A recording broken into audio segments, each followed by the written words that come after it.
and welcome to Run Fast Lift Heavy. Today I'm joined by IFBB Pro and the biggest guy I probably will ever have on the podcast, Josh Bridgman. How are you? Not too bad, thank you. How you doing? Yeah, good stuff. So first question I want to ask you, natty or not, Liver King? Oh, definitely not. Definitely not. Yeah. I mean, so I've always thought that too, but he's got such diehard fans. Does he say he is? Oh, you think he is? No, does he say he is? Yeah. Ah, he's full of shit. I know, because he lives by the 9 ancestral tenets, right? So Yeah, that's what it is, right? yeah, I know. Good stuff. So the first thing I want to talk to you about is nowadays people my age and like around 20, we've got loads of influencers to look up to, like yourself, Joe, Tom, I mean Grace for UK for the women. When you got into bodybuilding, did you have anyone like that? Yeah, it's kind of the reason why I got into bodybuilding for sure. So people like Christian Guzman, people like Matt Ogus, Chris Lovato, they were kind of like the quote unquote OGs of YouTube and fitness. And they were the kind of the guys who massively encouraged me to take up the camera, take up the social media side, as well as like actually going into bodybuilding. So yeah, I had many idols like that. Yeah, and had you always been into the gym and training before you started wanting to compete? Yeah, always been really physical. Played a lot of sport when I was younger. Played a lot of rugby, and part of that rugby was like where I was in an academy where they would put you in the gym for a session. Yeah. So I kind of learned about the gym when I was like 15, 16. Then I quit that sport because just for various reasons. But the one thing I kept constant was the gym. So then I just kind of fell in love with that process of progressing myself and getting better. So. And then what made you want to go into competing, and when did you realize that it could be something that you could go far in? So I kind of vaguely knew there was, you know what, the extent of my competing knowledge was, I knew that Arnold was Mr. Olympia. That was pretty much it. Yeah. But I kind of got like compliments on my physique, and people said, oh, you should do bodybuilding or you should compete. And I kind of like, what's this competing malarkey? And it just kind of like fate sort of happened. And I walked into the gym at my university, and there was just like a load of flyers around the gym. And I thought, what's this? And it was called Mr. University. And I thought, oh, that's Arnold basically. So yeah, I kind of like it piqued my interest. And I actually had quite a bit of like anxiety to try and do it, like the fear factor of jumping into a competition in my pants. But one of my good friends just kind of pushed me. And I thought, all right, I'll try it. So I tried it and did really well. Fell in love with the process, fell in love with the people, fell in love with the community. Didn't even know there was a community. Discovered it. And then like kind of never looked back since. And that was like 2013, I think now. Yeah. So I know you worked at Lululemon when you left uni. When you were competing naturally, how many hours were you dedicating to your training and to bodybuilding? And then compare that to now when you're all in. Exactly the same. Exactly the same. I think the only difference is I now have like the full control over my day. So I was still training an hour and a half every day. I was still trying to eat as much food as I could within that day. I was like trying to be a pro without being a pro before I was a pro type of thing. And I think that's what made me quite successful in like my physique progress. Yeah.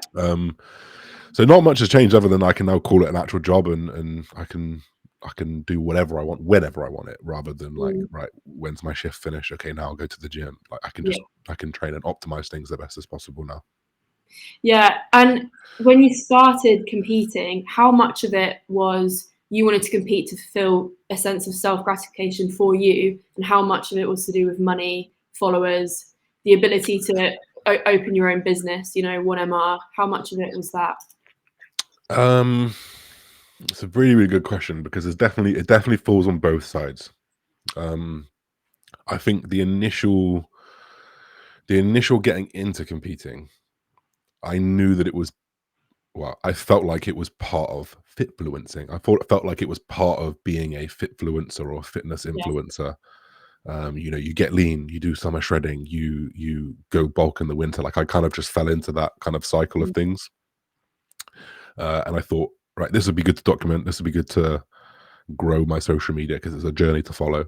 And then like as I fell in love with that journey, unfortunately they both kind of intertwined. But as I fell in love with bodybuilding, the bodybuilding came first, and now all of it, it's all to do with bodybuilding. But I can document it, and it helps everything. So Yeah. I'd say it started off as definitely a bit of both, Mhm. but now it's completely for myself and entirely for myself. It just so happens that in doing that, it can help with the social media as well. Yeah, Matt Fraser, the CrossFit Games Yeah, champion, he's spoken about how he fully went into CrossFit because he knew that it was going to put money in the bank and it was going yeah, to clean the table. But then it became part of building a legacy for him. And now, since retiring, it's set him up for life. He's working with Nike. He's got the Metcon shoes. He's killing it. got training. Yeah, he's a weapon. Yeah, Unbelievable. yeah. I Yeah, think it's hard because in bodybuilding you don't get paid until you're a pro, and being yeah, a pro, the standard is so fucking high. yeah, It's so difficult. There's local CrossFit competitions. There's local, and you know what, you get a 300 or 400 quid prize, which is not a lot. But if you do 3 of those a month, that's almost a job. yeah, But in terms of bodybuilding, you don't get nothing until you're a pro and have sacrificed a lot. So the yeah. money side of things is it's a byproduct from social media, really. Like I've earned £200 from competing in my life, and that was like 4 or 5 years ago. So Wow. So directly from competing, yeah. yeah, so you're now an IFBB Pro. You got your Pro Card last summer, which was an amazing journey to watch. I mean, I watched you unfortunately miss out and then get it, and it was just unbelievable. So what does that IFBB Pro status give you? What does it mean for someone who doesn't know much about bodybuilding?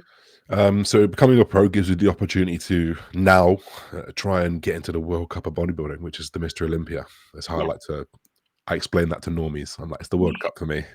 yeah, So now I'm now playing towards that. I'm now competing mhm, towards that. I can now compete for money. The winners of these shows, bearing in mind winning is very, very difficult, might get anywhere from 2 to 20 grand, yeah, per show, depending how big the show is. And it basically certifies me that I'm at a certain level mhm, of professional level. yeah. So do you have to go through a sanctional process to then go to the Olympia? Yeah, so there is a route there. You'll have to Mhm, do you have to win a show, win a professional show, and then you are deemed good enough to compete at the Olympia, to compete against the best of the best, or you'll have to accumulate enough points. So each placing will give you a certain amount of points, and then mhm. someone who has competed all year but placed maybe second, third, fourth, but they're of quality, but they haven't quite got that win. It gives them an opportunity to accumulate points over a couple of shows, and then get there. Yeah. So is your goal to simply get to the Olympia, or is it to get there year after year after year and be the best person on that stage? It's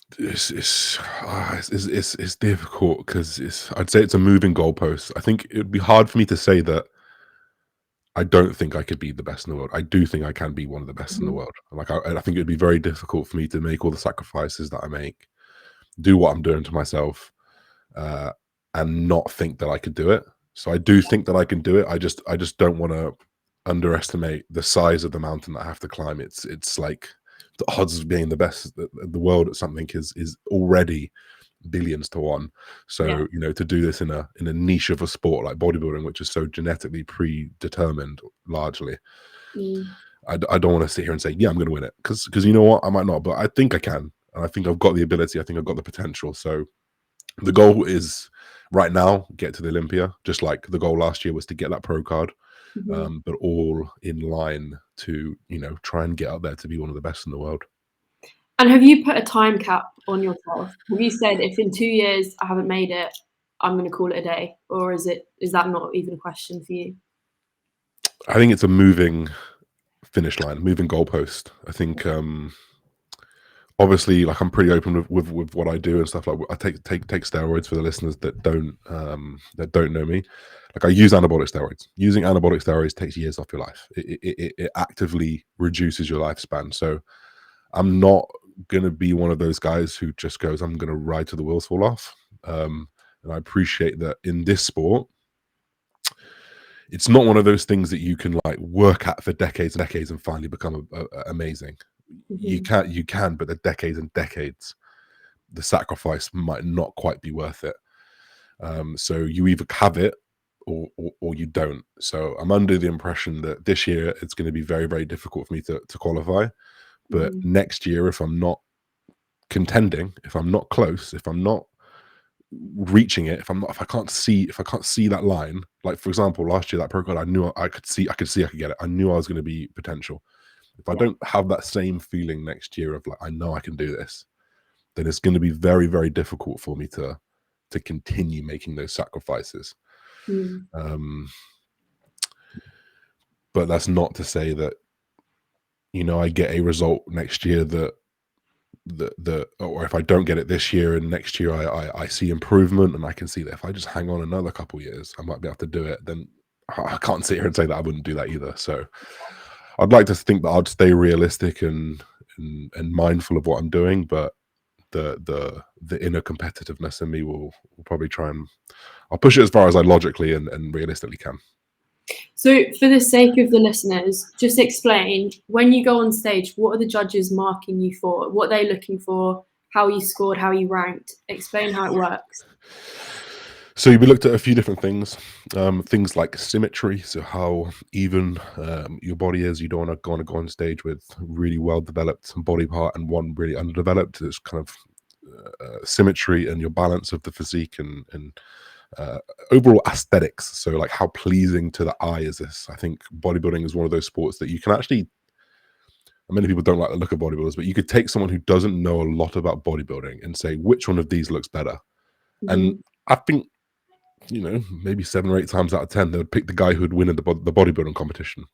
So there is like a criteria of aesthetics that look nice and pleasing on the eye. Usually it's like a small waist, big shoulders, big full muscle bellies, and also condition. So kind of how lean the body is, how little body fat that you can have on your physique will be part of that marking. But there's a balance to it, because some people could be too lean that it affects the look of their muscle. So there is a balance of being lean enough to show off the maturity and the striations of the muscle, but not being so depleted that you can't look as big on stage, look as full, which is muscle fullness on stage. So symmetry, balance, aesthetics, how lean you are, but also presentation. So it is a presentation. It's almost like a pageant, honestly. It's how well you present yourself on stage, because you'll see, and like I said before, 7 or 8 out of 10 people could look at 2 different routines and tell you which one the best one is, and that best one probably would win. You see the people who don't practice how they present themselves. Presenting yourself well can accentuate your body parts in a positive manner. It can make you look wider, make your waist look smaller. So if you don't know how to present yourself, it can negatively affect you. We kind of call that like overall stage presence. So there's like 5 main pillars that you'd go off. And you'd like culminate them all into a score, and the highest score wins. So does it worry you that it's somewhat subjective? Because I know that if I'm doing a weightlifting competition, if I clean and jerk more than you, I'm going to win. No buts. How does it play like mentally? Because I mean, when you're cutting so much weight, you're not going to be 100% with it. So do you get nervous? Do you second guess yourself? Do you second guess the judges? How do you get over that? Yeah, there's a lot of that, a lot of self-doubt, especially in, like you said, a subjective sport. Especially when you climb up the ladder. I think as you climb up the ladder, it's even harder to differentiate between, like, if you're on the Olympia, for example, I mean, those are the best physiques on the planet, and you're trying to differentiate who's the best. It's like, right, well, this guy's arms are a little bit better, but then his legs are a little better. So it's like, how do you differentiate that? So there's a lot of doubt that creeps in, especially as you climb up the ladder. However, I do feel like mostly the best physique wins. Like, as I've looked and as I've watched and as I've experienced bodybuilding, there may be some results where you go, really? But not very often. Like, more often than not, there is a winner. There is a clear winner.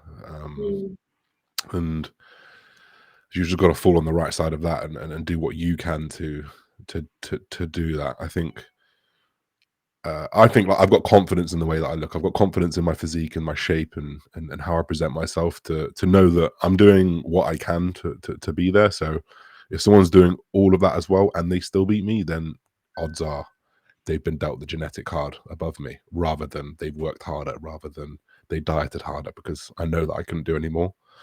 Yeah. So that's how I reason it with myself. Best I can. So you've spoken that you're now on steroids. I want to know, other than taking the drugs, are there any differences to your training, to your food, to the intensity or the volume you train at when you were natural versus now that you're enhanced? Very, very, very much the same. The only difference is you will just get stronger quicker, recover Yeah. quicker. I'd say taking, for me personally, not for everyone, but for me personally, taking the steroids, crossing over into using anabolic steroids was a mark of, I'm doing this for life now. This is what I'm here for. Yeah. So whether that led to more effort, whether that led to, you know what, I'm going to finish this last bite, as opposed to if I was, you know what, I'm not really doing this as a job, I'll throw it away.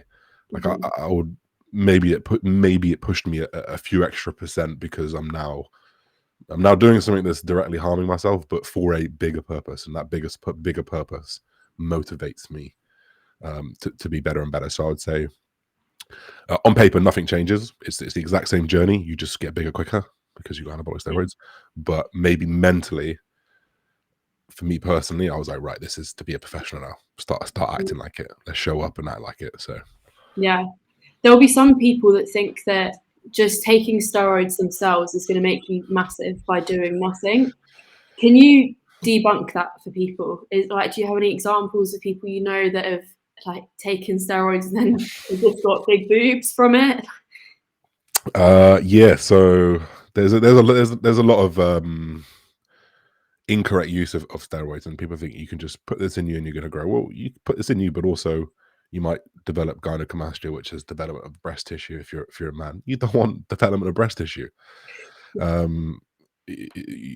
There's kidney damage, there's liver damage, there's all types of damage that people don't see and feel, which is probably quite a thing that people don't think about.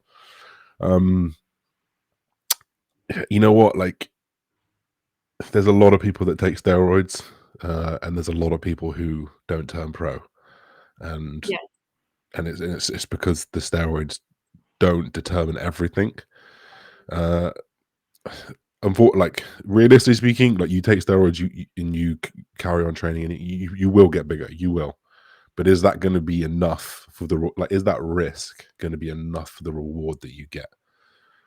And that's a personal question. That's a moral issue for me personally. Like, taking some steroids, taking a few years off your life to then go to IB, it's personally not like something that I would do.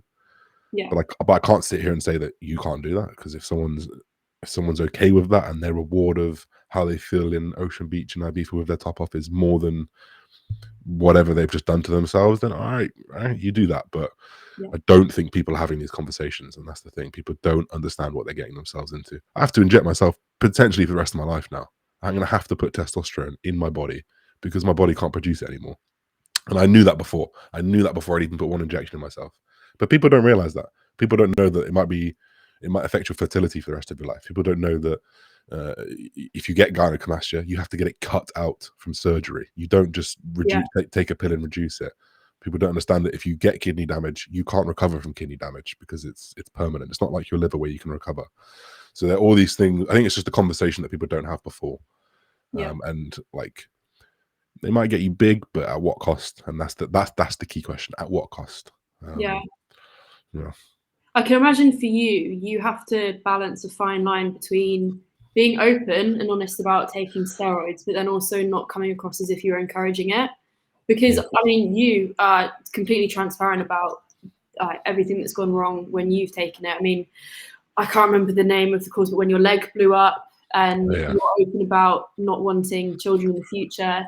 And I think that's commendable, but it's also must be worrying for you knowing that there are some lads that might want to copy your journey and potentially put themselves at risk. It's a very grey line. It's a very, very grey line, and I constantly have to think about how I navigate it, because it is on that line, you know. And I've got no doubt that I've probably encouraged someone to make that step somewhere. I would just like to think that I've encouraged them to make the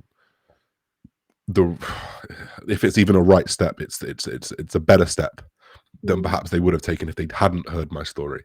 Because I feel like I've done this not safely, but safer than most people. I've done this with consciousness about my blood work, my organs. Like, I get scans. I do everything that I do everything. I do every single thing that you could do to monitor my health. And I'd like to think I'm setting an example for the people that are going to do it anyway. And with the honest stories of how my leg blew, I had to go to hospital. They're talking about, like, you know, we might have to cut this open and see what's going on. I'm like, whoa, like, that could be my career over. You know, talking about the heart palpitations I've had and constantly worrying about that. Like, there's a lot of toll on your mental aspect. But being open about those sides, I'm hoping, has turned a few people away. And also the way that I talk about it, like, I'm doing this to be the best in the world. Whereas 8 out of 10 people that I talk to that take steroids aren't. So I would like to think that the people who have invested into my journey, learned about me, and they're thinking about steroids, and they go, I don't actually want to be the best like Josh does, though. So maybe I shouldn't, you know? So it's like, it's pros and cons. I've got no doubt I've had some sort of negative influence along the line, or I pushed someone to do it. I'd just like to think that if I pushed them in the better direction, and I'd like to think that there's a big proportion of people that I've turned away from doing it. But it is a grey line. It is like a moral question I have to ask myself every time I make a video about it, or a post about it. I have to think about how I word it. I don't want to glorify it. I don't want to encourage it. I just want to give my story and educate on it, really. Yeah, I think as well, I mean, you know that there is going to be a time where you will retire, and you are going to step away from it. But I think some people, especially the Americans and a lot of older bodybuilders, they're still trying to become bigger and bigger and bigger, and it's never going to end. And that's when it becomes even more unhealthy. And I mean, even Dorian Yates, I mean, I follow him, and he's running up mountains. He's very functional now, and he's still massive, but he's doing more for his health, I guess. So trying to backpedal. Trying to swim upstream. That's kind of like, and that's what I'll do. That's exactly what I'll do when I'm done. Like, I'm gonna have to stop lifting weights. Like, lifting weights is not good for your joints over the long term. Like, I've not done too much for my heart other than the cardio when I do a prep, but then I take it too far. So, like, when, you know, so it'll just be finding a happy medium when I'm done. And do you think we'll see you in a CrossFit gym doing handstands? And God, you know what? Like, if I knew what CrossFit was before I'd started bodybuilding, I would be with Matt Fraser at the top. No, I would be full sending into CrossFit. I think it's amazing. I think it's functional. I think it's strength. I think it's power. I think it's true athletes. Like, they swim, they run, they row, they press, they Olympic lift. It's incredible. Like, it's like, I watch the games and I'm like, that's my calling, but I've already missed that. So I'm in bodybuilding right now. Because that's what I was good at when I was younger. I had an engine on me. I was fit. I was functional. I could move. I could sprint. I could jump. I just didn't hear about CrossFit, and I went into the non-functional bodybuilding instead. But I mean, I love seeing people's transition into different sports, and I like it when, I mean, I'm in the CrossFit space, and I know that there are a lot of people who bash it and say that the kipping's not good for your shoulders. And what people don't understand is that the CrossFit Games isn't CrossFit. I mean, we're not going to go into a gym and tell everyone to, like, walk on their hands if they don't want to. I mean, like, if you're doing pull-ups for time, it will be quicker if you kip and do a butterfly rather than bash out strict pull-ups. And it's just misunderstood. But I mean, it's great to see, like, Thomas go into more lifestyle-based training. Yeah, it's awesome. So you touched on sacrifices. When you go into the season and your diet's coming down, and you're maybe feeling a bit irritable, what sacrifices are you making to achieve your goal? So beyond the obvious physical sacrifices of what I'm doing to myself, there's a lot of mental toll that comes with it, just pushing yourself to that place that, like, your body doesn't want to do it. Much like in the CrossFit, when you're in the hurt locker and you're at the end of a WOD and you're like, fuck, I've got another round. You just suck it up, and that's hard to do. And in bodybuilding, when you're doing it for months and months and months and months, like at the end of it, it's quite like, whoa, this is, am I, you know, it's hard to push yourself through those barriers. There's also the social aspect. So I don't see friends. I don't go out for meals. I don't go out for food. Like with my girlfriend, we like have to time the walks that we go on, because I can't walk for more than a period of time because I'll just be absolutely ruined. Yeah. You become a little bit of a shell of your former self. It probably sounds quite aggressive for the people listening, but you do. You become less of who you are, because you have to emotionally detach. You have to mentally detach, and sometimes it's just about like, just to keep, it's like the mindset of one more rep. The company that I have is just, you have to just keep showing up, and all the noise around you, you just have to block it out. The friends who say, why aren't you doing it? Doesn't matter, I've got this to do, you know.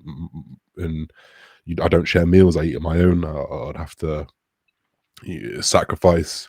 I'm on my own. It's literally on your own. I live with someone, I live with my partner, and I'm on my own. Like, that's how it has to be to be able to get the best results. And it's going to sound harsh, but as soon as you start caring overly for the other person, okay, no, I'm going to make sure that we do this, I'm going to make sure we do this and this to maintain everything.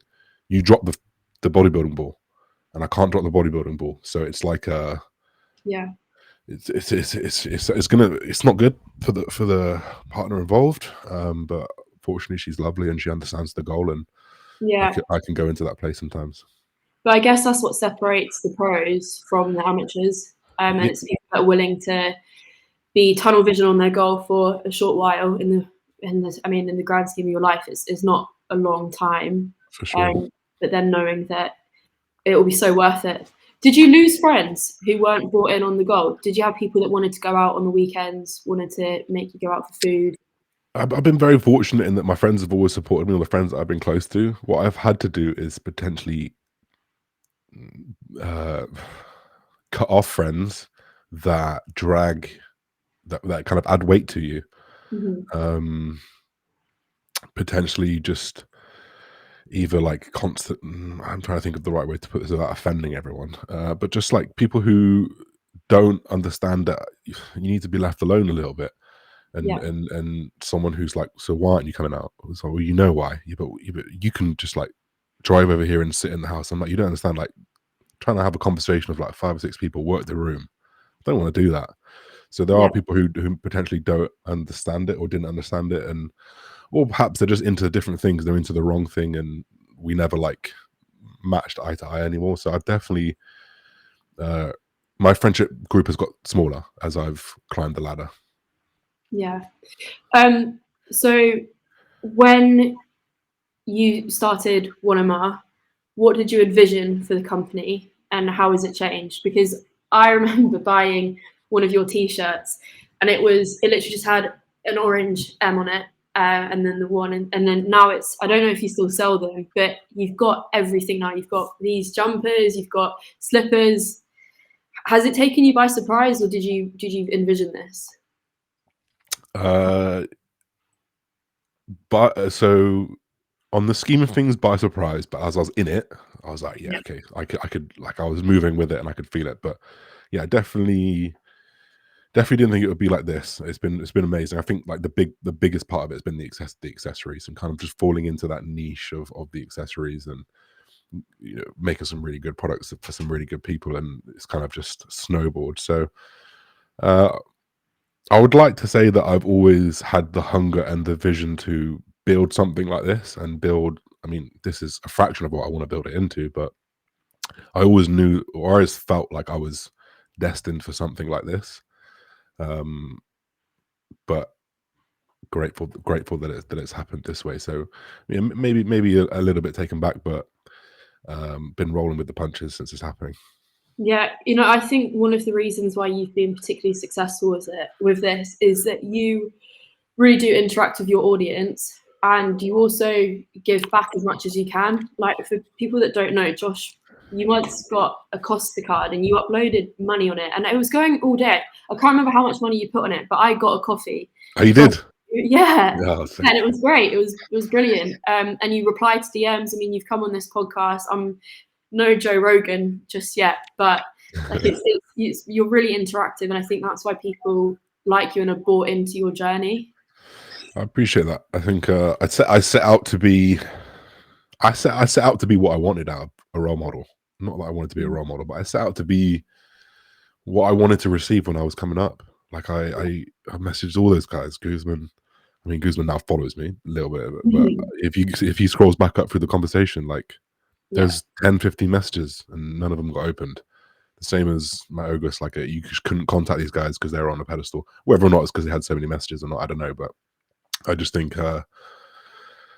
forgetting where you come from, forgetting the people who put you there is very apparent in this industry, and yeah, people have like this crazy chip on their shoulder, and I think you don't understand what you've got right now.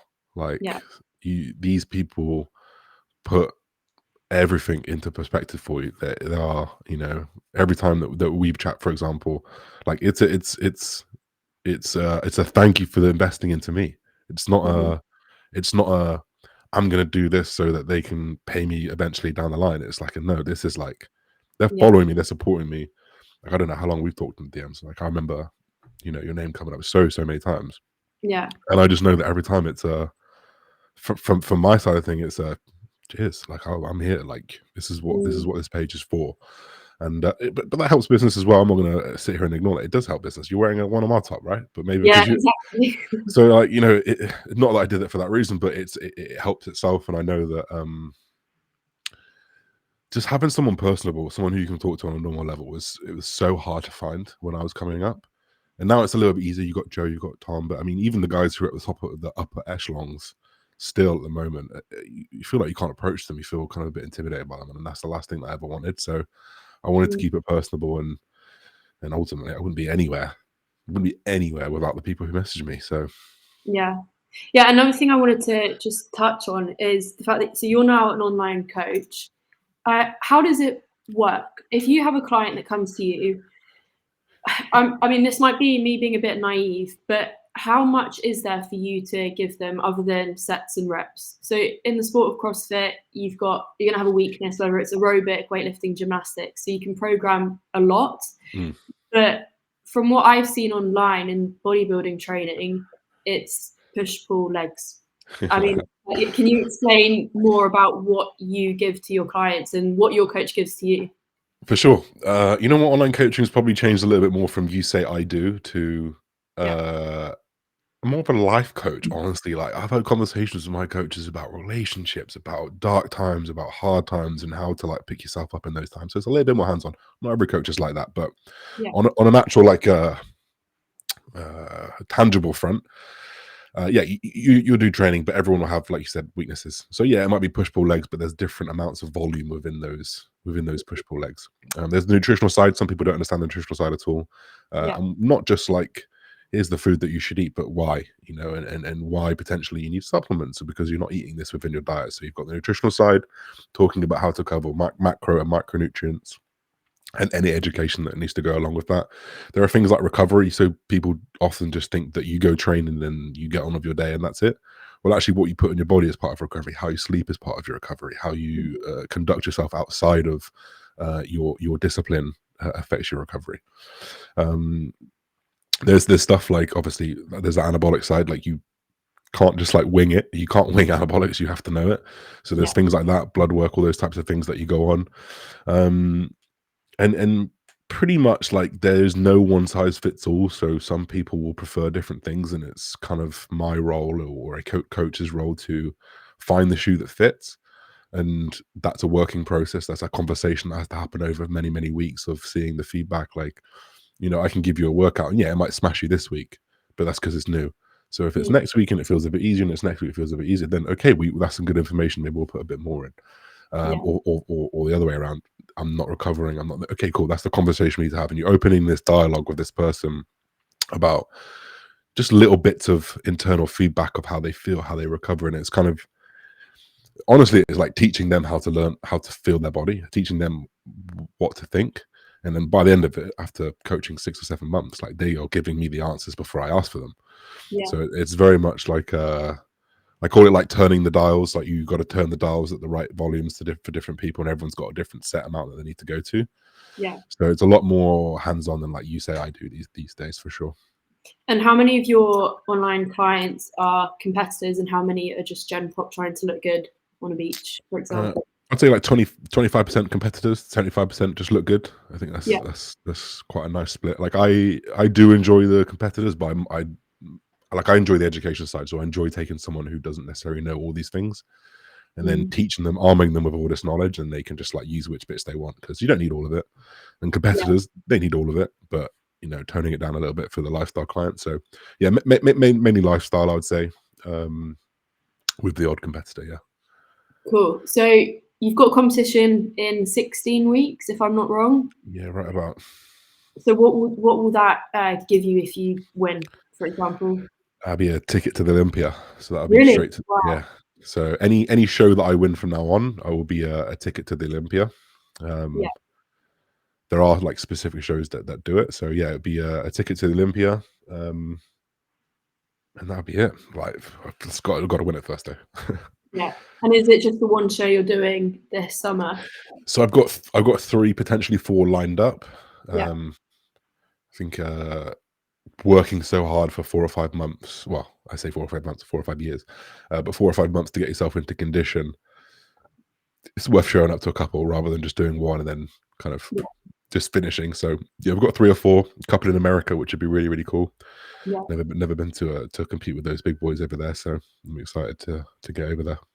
And then when you're done, what will be your post-show meal? Oh, you know what? It changes so much. You go through such waves when you're like restricting your food. It goes through such changes.